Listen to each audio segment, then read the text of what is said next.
verse 1 to 14. There are 14 verses. Praise God, and I hope that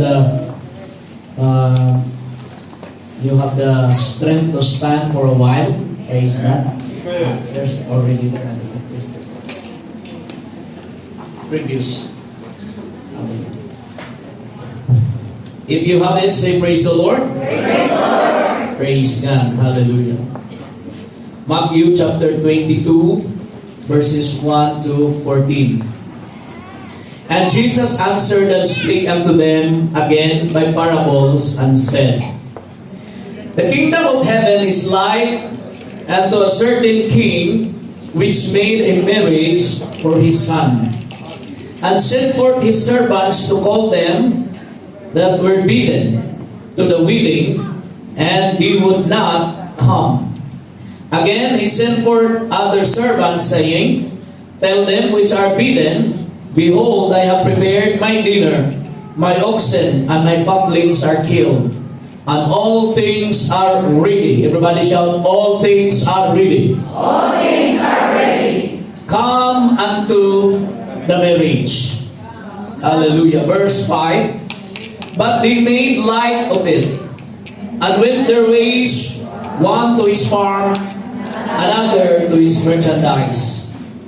And the remnant took his servants, and entreated them spitefully, and slew them. But when the king heard thereof, he was wroth, and he sent forth his armies, and destroyed those murderers, and burned up their city. Verse 8. Then saith he to his servants, The wedding is ready. Everybody shout, the wedding is ready. The wedding is ready. But they which were bidden were not worthy. Go ye therefore into the highways, and as many as ye shall find, bid to the marriage. So those servants went out into the highways, and gathered together all, as many as they found, both bad and good. Everybody say, both bad and good. Both bad and good. Hallelujah. And the wedding was furnished with guests. And when the king came in, this is the point, praise God, that you must notice in this parable.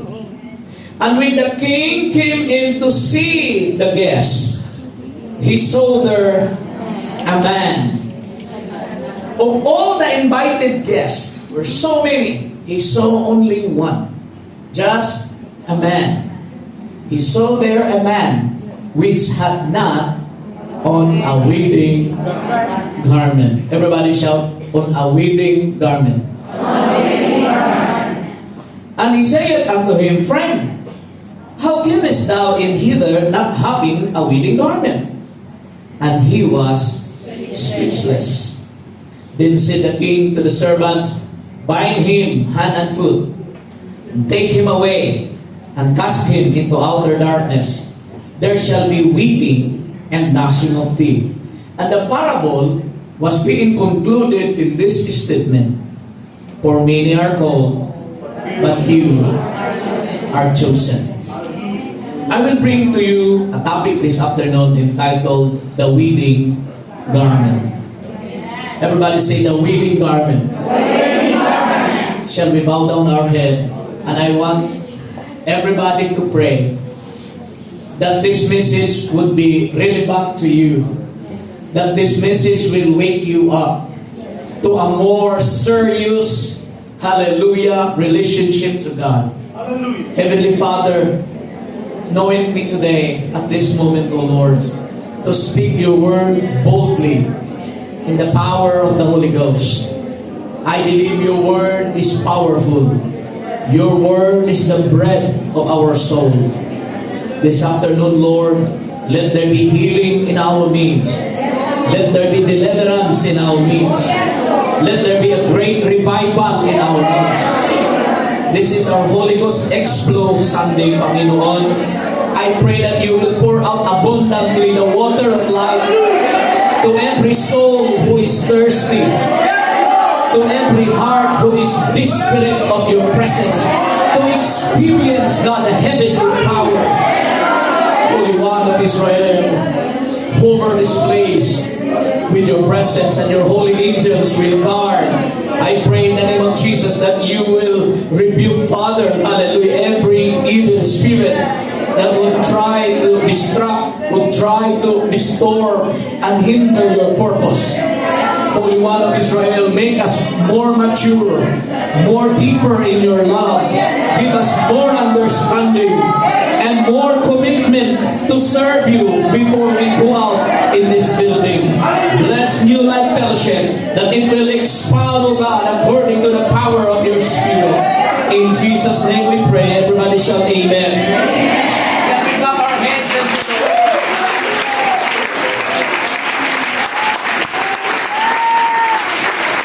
Clap with thanksgiving. Hallelujah, Jesus. A clap with a shout of victory. Thank you, Jesus. Well, I challenge you. If you have not yet tried to shout the name of Jesus, try. Try it from your heart. Jesus. There is power in the name of Jesus. Hallelujah. Before you sit down, I want, praise God, every one of you, I will inform you, in big stadiums, praise God, when athletes will play the football, when athletes will run, praise God, in their contest, people will shout their names. They have big banners, praise God, bearing their name. They will shout hysterically and they will jump hysterically, praise God. Hallelujah. In, clapping, praise God, in supporting their athletes and players. But this afternoon, let us focus on one name. Hallelujah. One God. His name is Jesus. Hallelujah. Hindi po, bawal dito na sumigaw. Pagkakaas ang pangalan ni Jesus. It's all about Jesus. Hallelujah. Praise the name of Jesus. Hallelujah. Kamayan mo ang iyong katabi, sabihin mo sa kanya, sama ka sa church.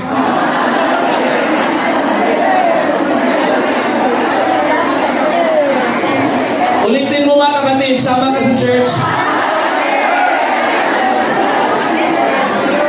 Nakakaupo na po tayo na lahat. Please be seated.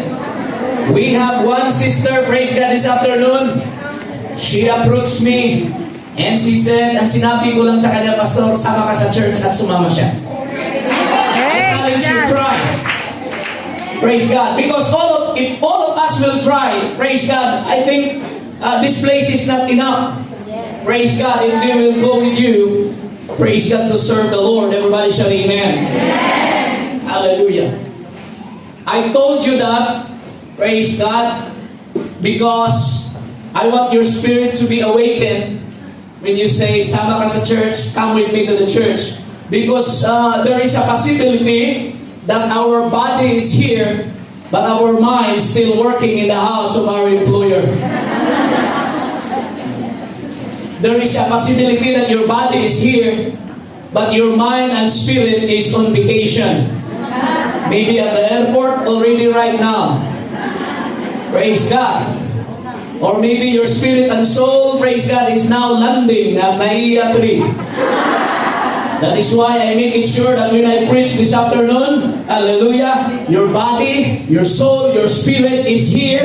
Praise God, focusing on the word of the Lord. To God be the glory. Hallelujah.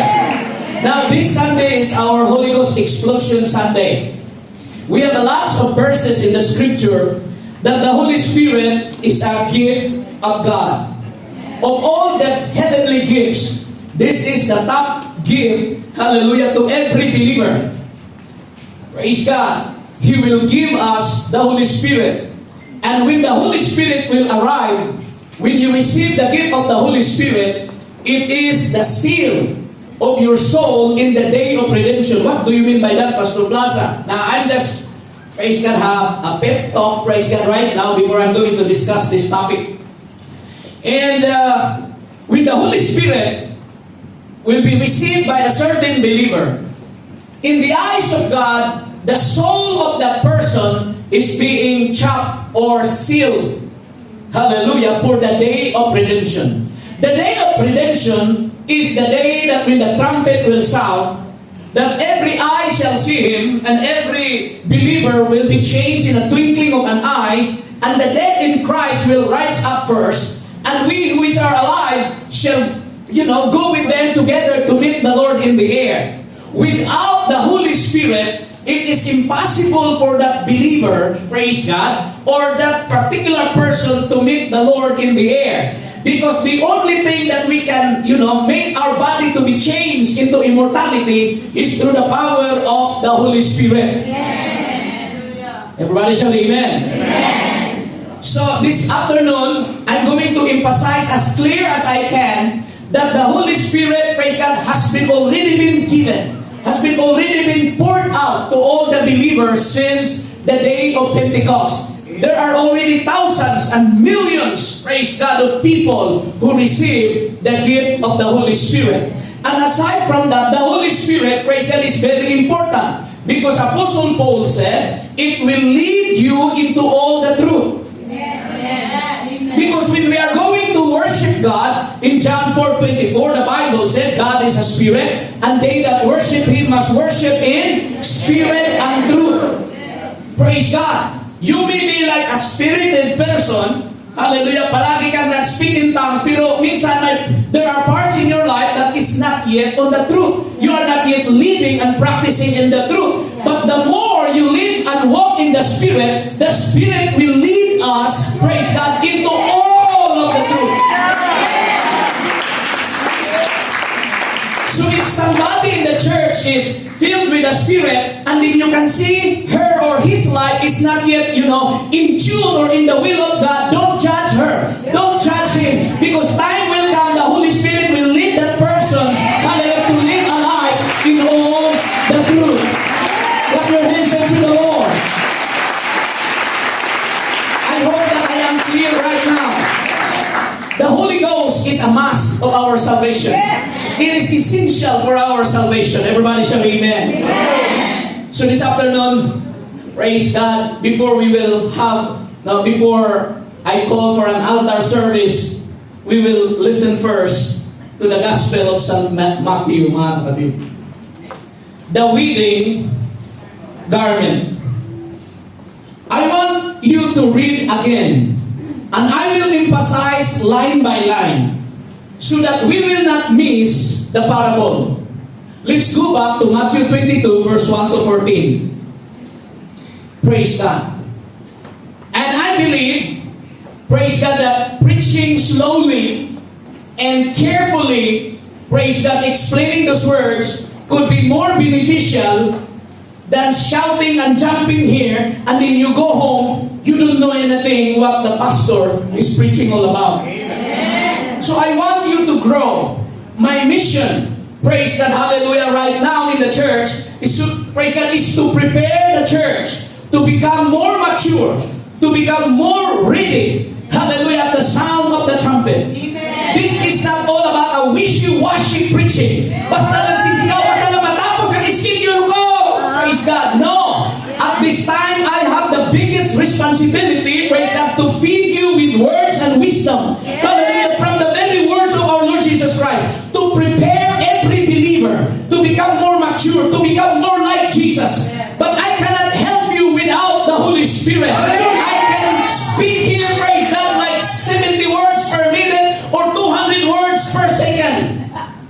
But without the Holy Spirit, it will never, praise God, settle in your heart. But be careful, according to Jesus, in His parable about the 4 types of soil. Because the soil and the seeds on the wayside is this. When a preacher preach, when a farmer, praise God, through the seeds, pag naghasik po ang farmer, there will be seeds that will drop on the wayside. And the birds and the fowls of the air will just tukais the seeds.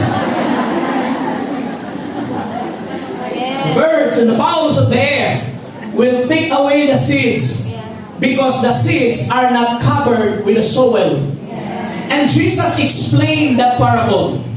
That every person who sit down in the church listening to the preaching, you say amen, but you don't understand what did Jesus say? The enemy, the devil will come to your heart to take away the seed so that it cannot grow.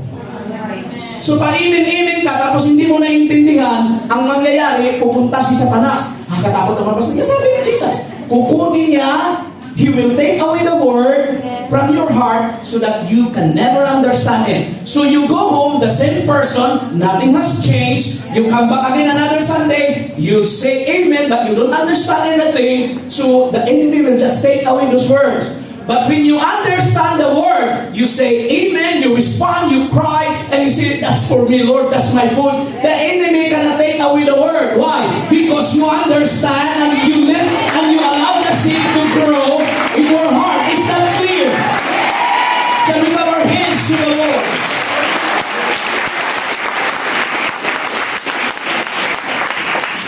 There are two stories that I'm going to share, but only one meaning. Matthew wrote this parable in this way. As Jesus said, Jesus answered and spake unto them again by parables. By the way, what is a parable, Pastor Plaza? A parable is an earthly story with a heavenly meaning. I repeat it again. A parable is an earthly story but have a heavenly meaning. And said in verse 2 that the kingdom of heaven, everybody shout, the kingdom of heaven is like unto a certain king. So if you want to ask me, Pastor, can you explain to me the kingdom of God and the kingdom of heaven? Primarily, the kingdom of God or the kingdom of heaven is just God's rule or God's authority, divinely ruled. Everybody shout amen. Amen. Okay? So, if you want to have a deeper understanding, what's the kingdom of heaven? Ano po ang kalakaran? How it works? The kingdom of heaven, Jesus said, is like unto a certain king, which made a marriage for his son. So what happened in this marriage, Pastor Plaza? Verse 3. Sent forth his servants. So the king has a lot of servants. And the king said to the servants to call that were bidden to the wedding. The word bidding means to those who are invited. Their names are on the list of invited guests. But the problem is, in this parable about the kingdom of heaven, those invited, they would not come. Sama ka sa church.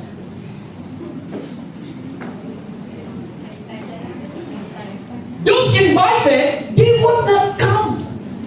Who invites them? The king invites them for a very specific, special wedding of his son. Amen. But they would not come. Verse 4. Again, he sent for other servants, saying, tell them which are bidden. Second time. There was a second invitation to tell again those who said, I cannot come. But there are servants, again, by the king, to tell them, please come. Because the king had already prepared the dinner. Yes. And the king said, my oxen and my fatlings are killed. Nadisgrasya na po ang matabang baka. Napulalo na po. My oxen and the fatlings are already killed. And all things are ready. Come unto the marriage. So what happened to those people who have excuses in the first wave of servants? They also denied. They also rejected verse 4. Verse 5. Let us see verse 5. But they made light of it. They just take for granted the invitation and went their ways. One to his farm, one to the market, one to Central, and another to his merchandise. So of all those listed guests, no one responded positively. Verse 6, here we go. And the remnant told his servants. What do you mean by the remnant? The word remnant here, those who remained did not have other businesses that day. They have nothing to do. So they took the servants and entreated them spitefully, and the Bible said, they killed the servants. They killed the servants. Now remember that this parable is the kingdom of heaven. Yes, amen. Okay? So, kaway batasan ba nitong mga invite? Verse 7. Wala silang, they have no good behavior. They're like a gangster. They were being invited by the king, and then because they don't like the king, they just kill the servants. But you know, news are news. When the king heard thereof, he was wroth. The word wroth there is intense anger. Galit na galit ang hari. Parang si amo mo rin minsan pag nasunog yung sinain mo. And he sent forth his armies. Look at this. The king sent forth his armies and destroyed those murderers and burn up their city. Verse 8. Now remember, this is the kingdom of heaven. Then saith he to his servants. May natira pa pong servants. The wedding is ready, but they which were bidden were not worthy. We are all servants of the kingdom. In order for you not to be, praise God, hallelujah, accounted for the blood of the unbelievers. That is why I challenge the church.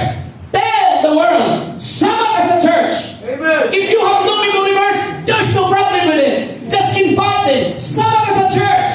Because the words that you are being, telling them, praise God, you are a servant of God. You are inviting these people. If they reject at the end of the day, praise God, our God is the King and He is the judge and we are not the judge.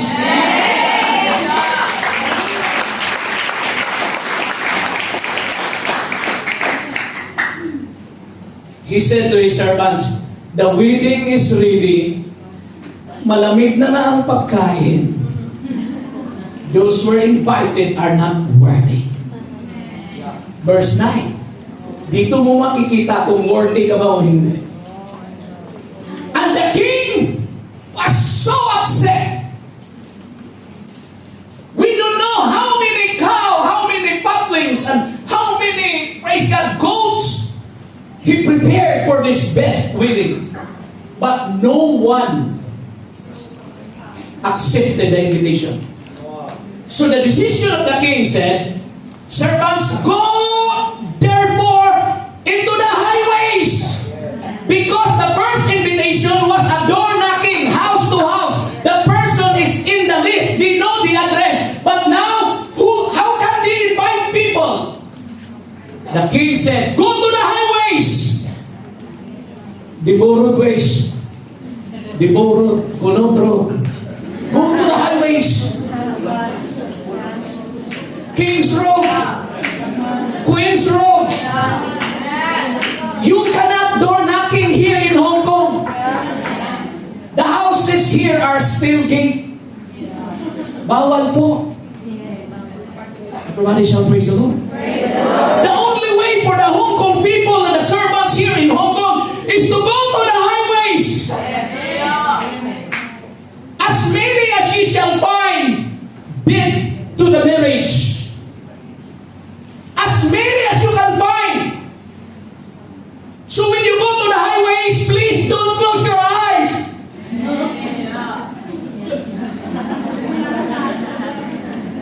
Ali-ali 1, ali-ali 2, tram, buses, don't close your eyes. As much as you can see, tell them, Sabbath as a church, Jesus loves you. That's the order of the king. Verse 10, there we go. What did the servants do? So those servants went out into the highways. Because the instruction is to the highways. And gathered together all, as many as he found. Who are they? Both bad and good. And the wedding was furnished with guests. This afternoon, every preaching, every divine service is fiesta po. This is feasting. Praise God in the house of God. Ang lahat na nakarinig sa akin, kayo po ay spiritually eating. You spiritually eat. You spiritually receive the word. You respond. Everybody shout amen. Have you experienced in your lifetime, you were being invited into a marriage ceremony, and then praise God, after the marriage ceremony, there are food, feasting there, lots of food, eat all you can. But even how good the food is being prepared, there are times your appetite will not cooperate your mouth.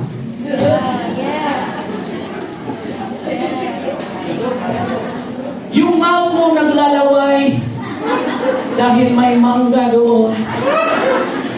But your stomach is crumbling because you are acidic. There's so many reasons.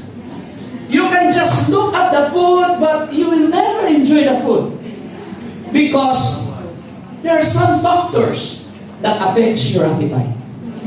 And I hope this afternoon that when I'm going to preach, this is the main course. Na sana mabusog po kayong lahat. Everybody say, praise the Lord. So here we are. Here. This is the banquet hall.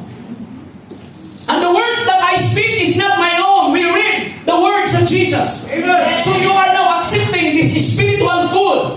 I hope that every one of you have the spiritual appetite. Sige, hap-hap. Praise God. May hap-hap sa Tagalog. Kain, subo. Lunok, subo. Kuyain nyo ng mabuti para hindi kayo mag-alburog tuhog yung tiyan, mga anak. Everybody say, praise the Lord. But if you are going to look at the parable, that in the banquet hall, both bad and good. Now, I will not divide this into two groups. Okay, all bad, go to the right, and all good, go to the left. I will not do that. Because in the parable, in the kingdom of heaven, in this parable, praise God, Sister Carmen, in this parable, God doesn't care if you're good or bad. There is only one requirement, praise God, that can cover your goodness and your bad behavior. And that is the wedding garment. Now think about this story. Because sometimes, I will not go to the church today. I feel I'm not worthy. Huh?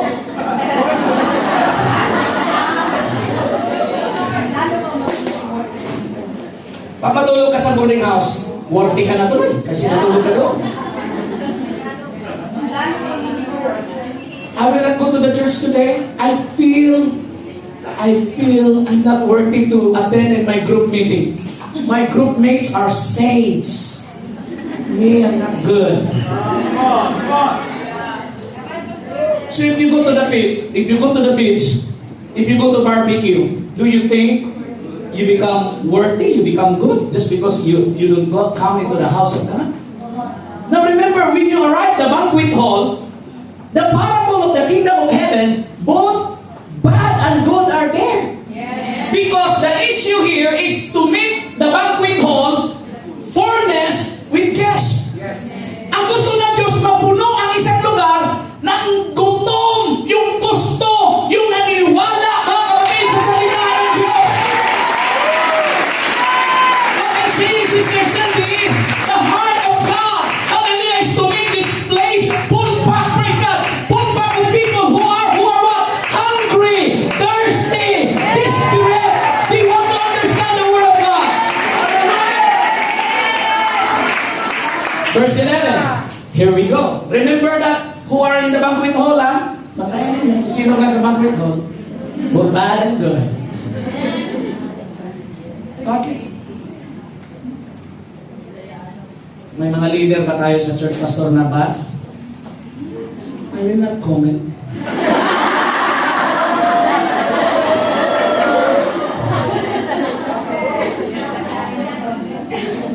May mga member ba tayo sa church pastor na bad? I will not comment. Why? I am just a servant. Only the king can determine. Everybody should praise the Lord. Here we go. The banquet hall is already full. The people enjoy the eating. The people enjoy this, meet each other. But after eating, they don't go home because they are waiting for the king, who was the host of the banquet. And when the king comes in, he looked at the place, full packed of people. But of all the people of bad and good, he said, he saw just one man. Sa daming bad na pumasok, isa lang ang nakita niya. Now remember this. It's not who you are before. It's not your dark story. It's not your how evil you are before. Hallelujah. It's not the issue here. But the king saw that there's a man there which had not on a wedding garment. Verse 12. And he told the man, friend, how camest thou in here not having a wedding garment? Bakit ka pumasok dito na walang wedding garment? And the man was speechless. He could not speak. Now there is another story, but it's not a wedding party, but the same story about the kingdom of heaven. Hallelujah. In Luke chapter 14, verse 16 to 24. I will end this preaching all reading with the scriptures. Here we go. Then said he unto him, a certain man made a great supper, dinner then, and bade many. He invites so many. Verse 17, here we go. And sent his servant at supper time to say to them that were bidden, come, for all things are now ready. 18. And they all with one consent began to make excuse. In the writings of Matthew, Matthew did not specify their excuses. But in the writings of Luke, Luke write all their excuses one by one. The first one said unto him, I have bought a piece of ground and I must need to go and see it. Nakabili kasi ako ng dalawang hektaryang lote. Sorry. Tingnan ko muna kung may mga muhon na ba.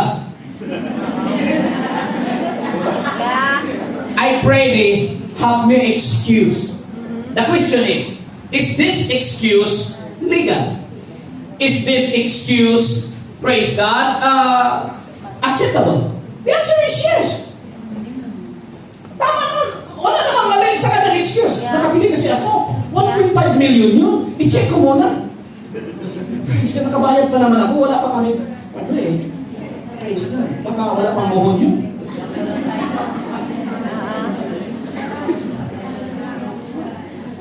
So the excuse is reasonable. Yes. Reasonable, very reasonable. And then, another one in verse 19. And another said, I have bought 5 yoke of oxen, I go to prove them. Nakabili kasi ako ng 5 pares na pangdaro na baka, testingan ko sila kung marunong ba talaga silang mag-araro. Kaya na ba nilang mag-araro? Si mahal yun eh. 50,000 K. I pray they have me excuse. Legal. Yeah. It's a right excuse. 20. And another said, I have married a wife and therefore I cannot come. Honeymoon namin ngayon, sorry. Huwag mo na kaming gambalain. Reasonable? Yes. Reasonable. Everybody shout amen.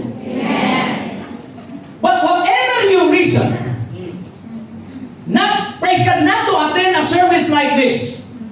How reasonable it is. At the end of the day, God will say, hindi mo talaga ako mahal. Because the Bible said, seek ye first the kingdom of God and His righteousness, and all these things shall be added unto you.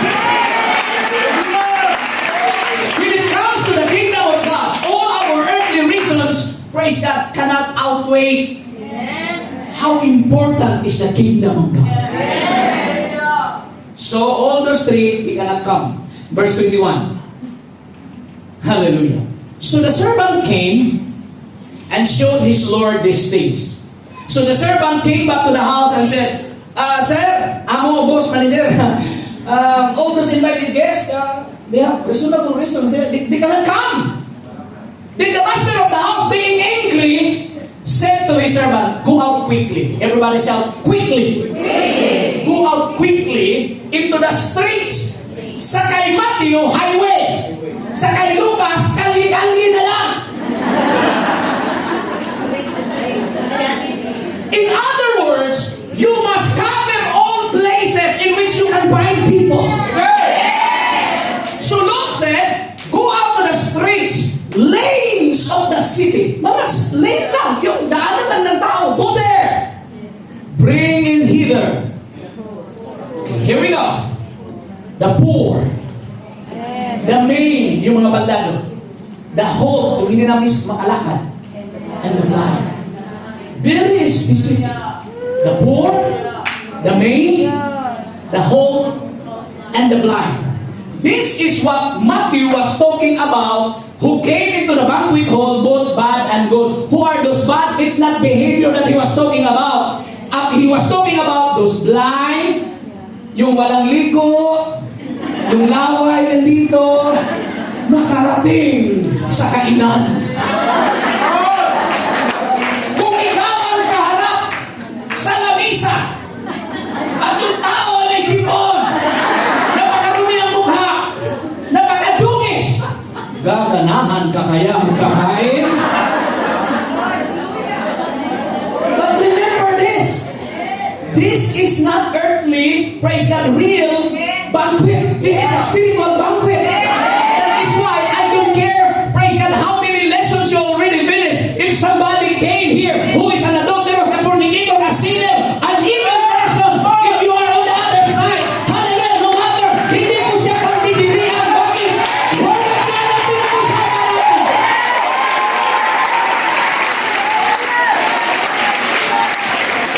I hope you got the point. Whoever sits to your left, whoever sits to your right, hallelujah, don't interview them who they are, what's their behavior. Just sit down and enjoy the Word of God. Just sit down and enjoy the food of God. Everyone say, praise the Lord. So those who arrive in the banquet hall, now we have a clear understanding why Matthew said that good and bad are there. Because Luke said, those who arrive are blind. How can the blind eat and enjoy? How can the lame enjoy the banquet? Those lame, mga bandado, aray. Sabi na sila, dito ako, aray. Sige, kainan na, aray.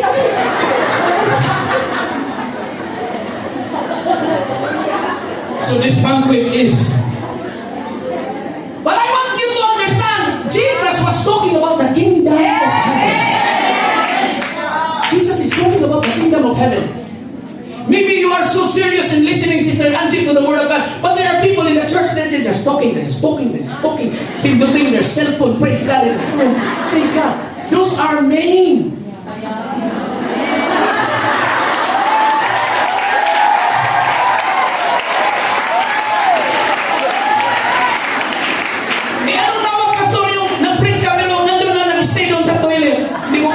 Tawag doon.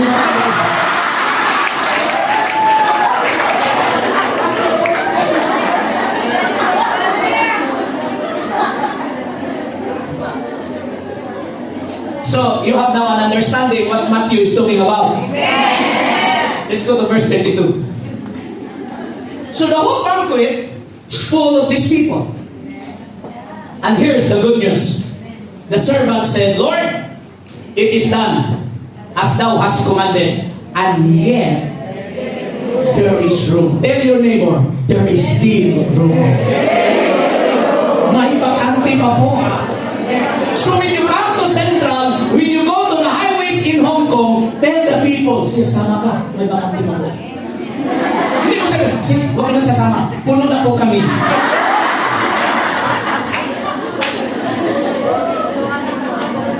Sama ka sa church, may vacant.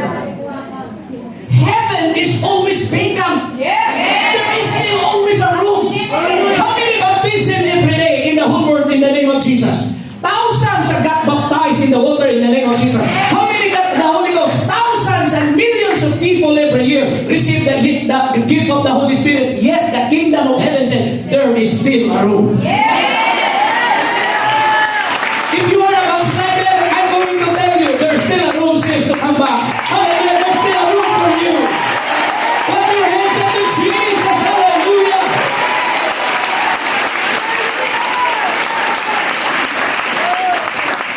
Verse 23, 2 verse.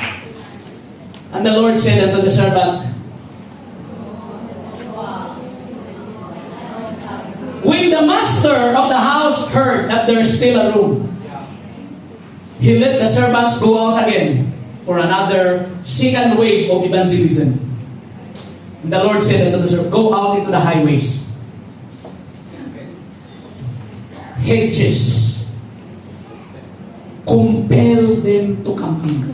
The word compel is a very nice word.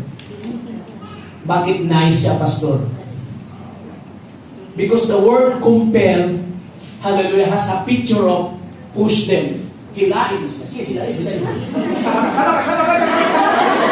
Kasi malapit na matapos. Malapit na mo, baka wala na akong project. Pilitin mo sila. Sabi mo, Pastor, sama ka. Kung hindi, si Jesus ang nagsabi. Compel them to come, that my house may be filled. It is the will of God na dito na, mga kapatid, may dalawa pang mga blue, gupuan, hanggang dito, mga kapatid, okay lang kung maliit lang, praise God, ang space ng altar. Maliit naman ako na tao, mga kapatid. Everybody say, praise the Lord. But do you know, both of these stories ended with a conclusion, for many are called, but few are chosen. Are you ready for the preaching this afternoon? That was the story. My preaching is the willing garment.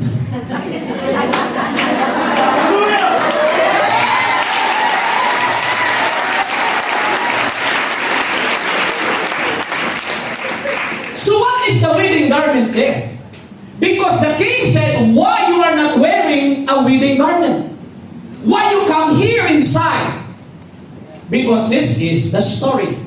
Listen to this, so you will not be ignorant about the Eastern culture and customs about wedding. In Eastern culture, praise God, we are Oriental, taga-Orient po tayo. But in Eastern, praise God, in Middle Eastern, praise God, culture about wedding, if I am the one who hosted a wedding ceremony, because I am, say for example, I am a rich man, or I am a king, all the wedding garments is already prepared at the gate. The king must provide all the wedding garment. And after you eat, you take out your wedding garment and return to the storage. That is their practice. So it is unthinkable if you are being invited to come in and then the guard say, here's your wedding garment, and you don't wear it. Yes. What an insult to the king. And the guards will not allow you. The guards will not allow you to come in because that's the rule. Yes.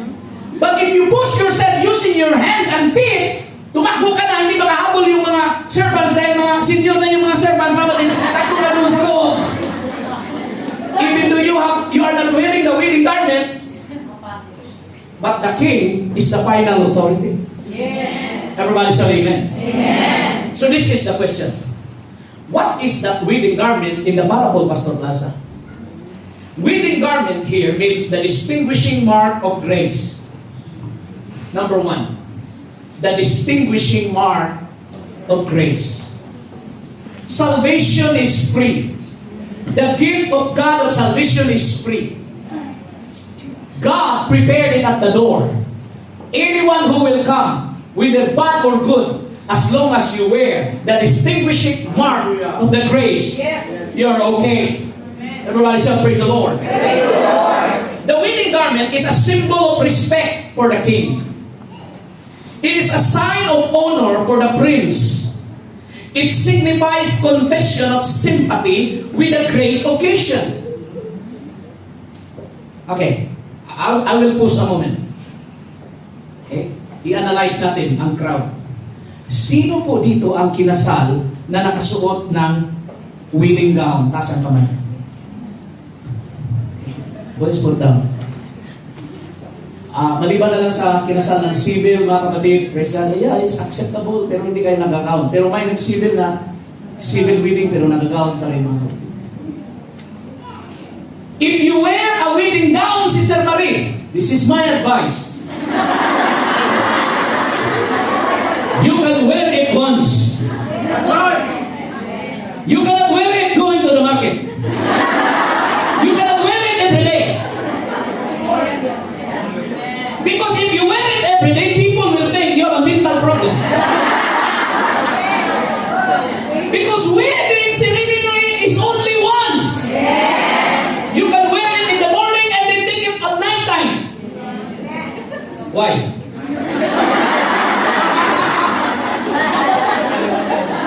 Because it's honeymoon time. And you cannot wear it back again tomorrow. It's only one time. So this wedding garment is very important issue. Everybody shout praise the Lord. Praise the Lord.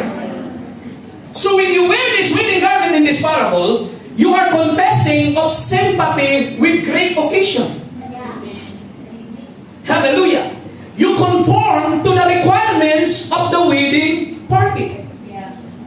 You conform to the requirements.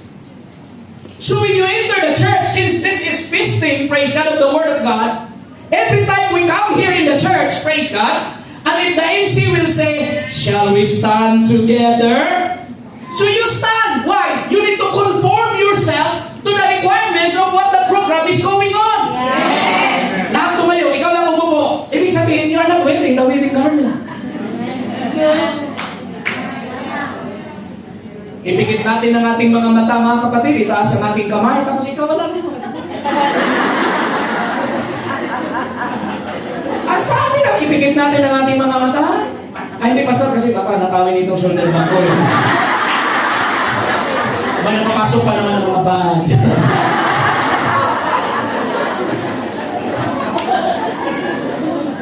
You conform yourself to the requirements. That is the wedding garment that is being prepared at the door.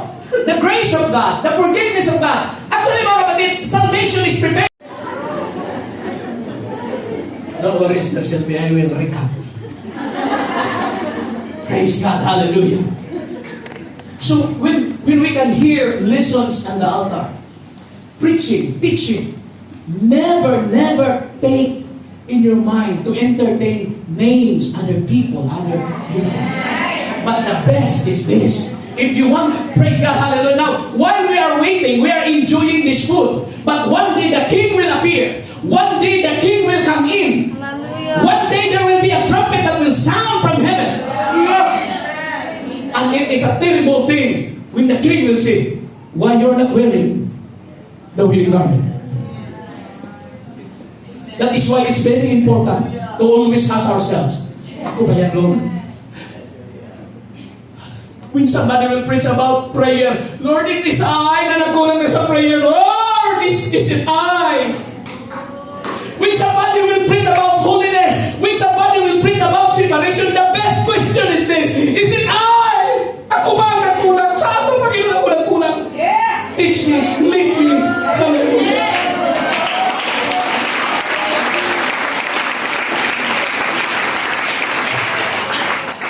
Who is the man who does not have the wedding garment? Number one, he is the man who rejects God's revealed gospel so that he may follow his own thoughts and will. I repeat it again. Who is this got baptized in the name of Jesus in the water? When you receive the gift of the Holy Ghost, you already fulfill all. I said all, not just half. All righteousness. That's what we need. The righteousness of God, not our righteousness.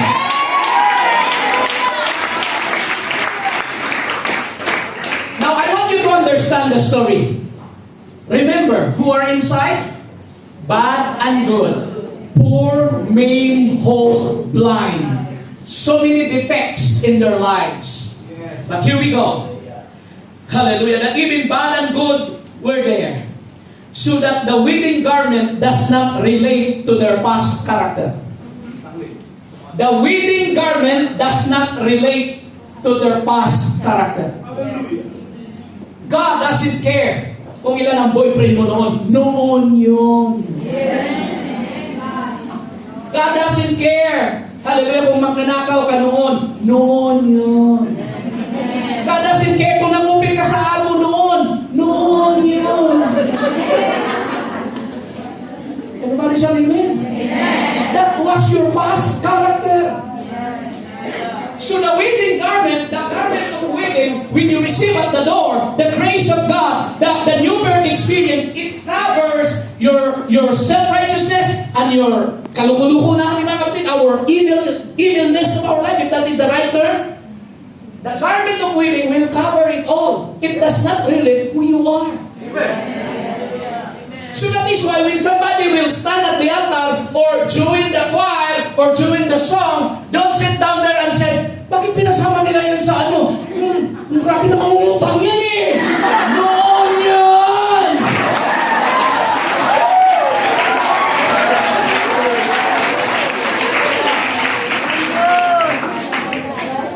Ano ba naman itong coordinator namin, Pastor? Bakit pinasama niya yan sa aming aming unit choir? May kapit yan eh. Tapos yan pang humawak sa microphone. Sis, noon yun. Because when you put on the wedding garment, is that it does not relate to your past behavior, to your past character. Hallelujah. Why? In Christ Jesus, you are a new creation. Shall we stand together?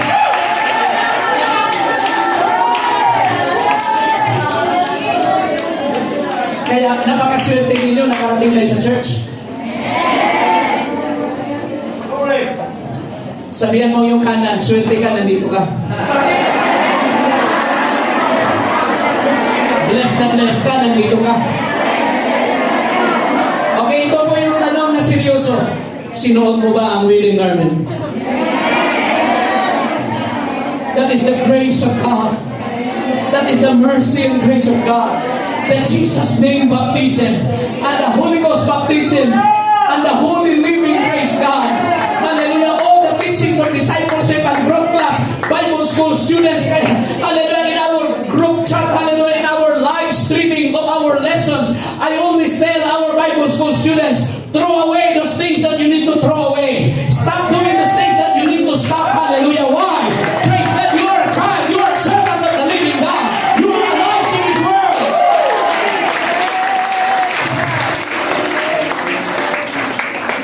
Are you wearing the wedding garment?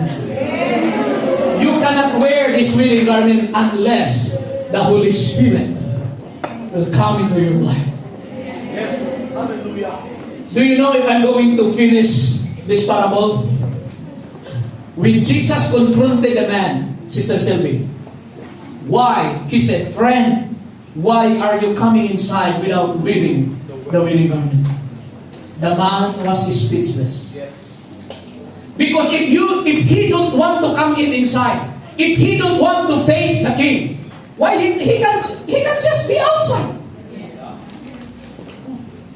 Pasimba-simba ka, pinipilit mo yung sarili dito sa simbahan, tapos hindi ka naman din magbago.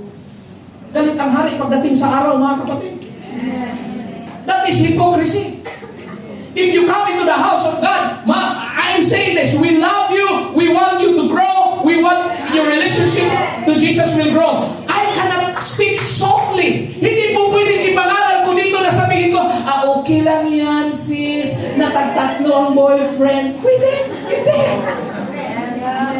Okay lang yan sis, kahit hindi ka mag-holiness, okay lang yan. No way! I cannot preach like that. What is written here, I'm going to preach because I want to present, Paul said, without wrinkle, without spot, before Christ. Now how can we do that, Sister Marie? How can the discipleship help the new converts to live a life spotless, without wrinkle in the face of Jesus? Just wear the wedding garment. If the wedding garment here on earth can only be wear once, you can wear the wedding garment everywhere you go, so that the world can see that Christ is living in you. I don't care how many times you backslid. I don't care how many times you get angry and you lose control of your words of your mouth. Once you come in here, you need to wear the wedding garment. Sister Dizzy sing that song. Praise God, the first song that we sing. Hallelujah. Spirit touch. I want to show it on the screen. The chorus of that song. Hallelujah. It's very, very important that we need to act, not just the lyrics. Hallelujah. The chorus part. The song. Okay. Spirit touch. We need the touch of the Spirit. Your church steer the hearts of men. Only the Spirit of God can steer. Only the Spirit of God can revive us. Lord, with your passion once again, I want to care for others. Are you willing to care for the poor? Are you willing to care for the blind? Are you willing to care for those people who are unlovable? Willing ka bang mag-care sa mga tao may ugali minsan? But it's only the Spirit of God that can steer your heart, Sister Sylvie, to care other Malagasy unbelievers. But the question for our Malagasy sister is this: are you willing to care for others? Like Jesus cares for me. Let your rain fall upon me. Let your rain fall upon me. This is a Holy Ghost Explosion Sunday. We need the Holy Spirit to come so that we are able to care, we are able to love, we are able to minister. Hallelujah. Mga kapatid, I am your servant. Pwede niyo akong utusan sa mga spiritual na mga bagay. Pastor, can you pray for me? I can pray for you. Pastor, can you help me explain this? I can help explain to you. Why? I am a servant of this church. The greatest rank that you can reach in the kingdom of God is being a servant.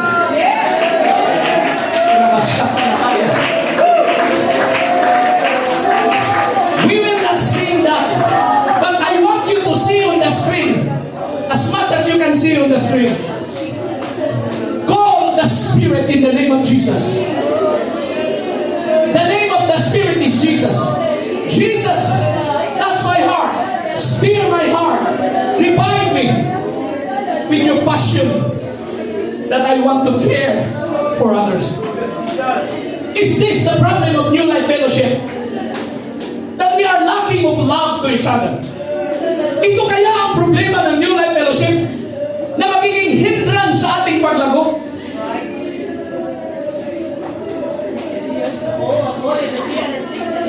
But we need to care. We need to love. We need to reach out. Especially for underprivileged OFWs. If your employer is generous, swerte ka. Tulungan mo yung mga kapwa Pilipino na nakakaawa ang kanilang sitwasyon. Iguro siya palahiraraha. Let the Spirit explode right now in your heart. Let your mouth will speak the fire of the Holy Ghost. Can you close your eyes and raise your hands?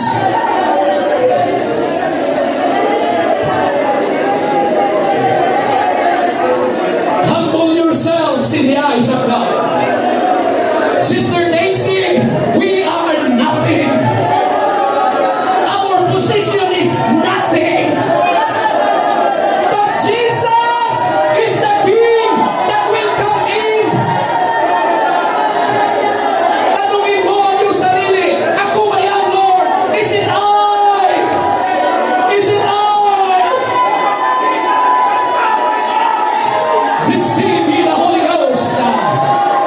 Receive ye the Holy Ghost. The power of the Holy Ghost will come to you. Sige, buksan mo yung bibig. Tawagin mo ang Holy Spirit sa pangalan ni Jesus. Call upon Jesus. Come on, young people. Come on, backups. Come on, any department. Come on. Wear the winning garment. May pagbabago ba ang iyong buhay? Binago ka ba araw-araw ni Kristo? Kailangan natin ng Holy Ghost, Sister Marie. Kailangan natin ng Holy Ghost, Sister Ranches. Hallelujah! People at the back, as long as you can hear me, lift up your voice. Shout the name of Jesus. Worship Him in spirit and in truth. We need the Lord. We need the winning garment. The winning garment of joy. The winning garment of praise.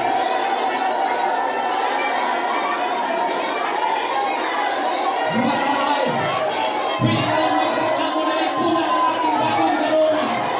Pero kapatid, ang pinaka-importante na walang nagkulang sa ating pagpupuri sa araw na ito.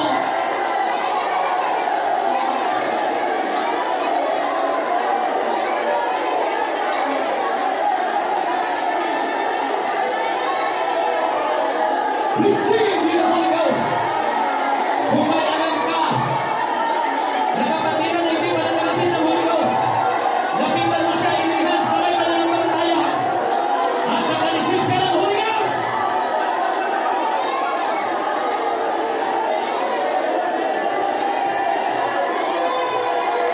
Baka nakapasok ka sa loob, pero wala ka palang wedding garment. Nakapasok ka sa loob, pero hindi mo pala isinuot. Ayan ko siya mama shetana. Ayan ko shetana na hiya. If you feel in your heart to come to this altar, come.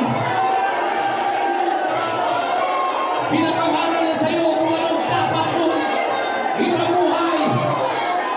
Pero hanggat hindi mo i-practice ito, hanggat hindi mo ipabuhay, ang ibig sabihin, wala kang winning garment na nasusuot. Nag-aating ka lang. Hallelujah! Huwag mong antayin. Hallelujah! Ang Panginoon ang ating na hindi ka nakasuot ng winning garment of praise. Winning garment, hallelujah, of the praise of God.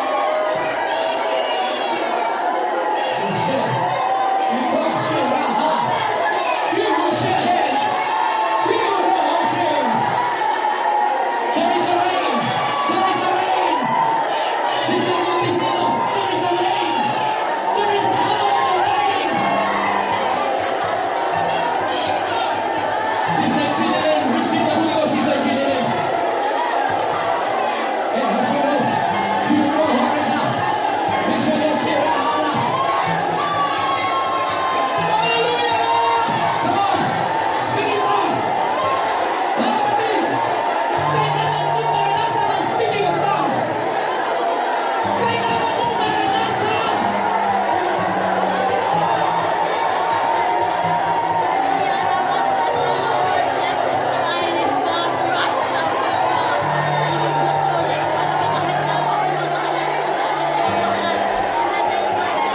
Michelle Mahashata. Jesus! Jesus! Jesus is